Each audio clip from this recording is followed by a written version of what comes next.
Let's make a photo object bigger. First of all, go to your phone settings.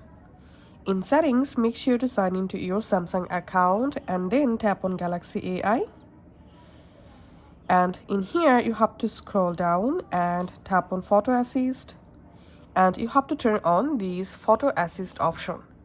And after that, go back to your gallery and just open the photo in which photo you want to make the object bigger or smaller. Now just tap on this Galaxy AI Photo Assist icon. And in here, select Generative Edit. Now all you have to need, just long press on your photo subject, just like so. And your photo subject will be automatically select.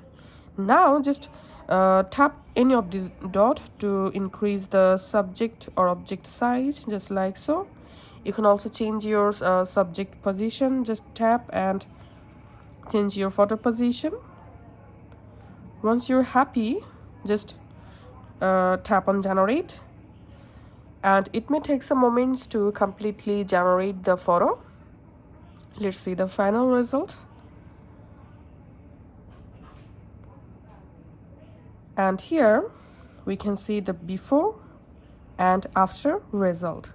Now tap on save copy, and that's how we can actually make an object in photo bigger without changing the photo size.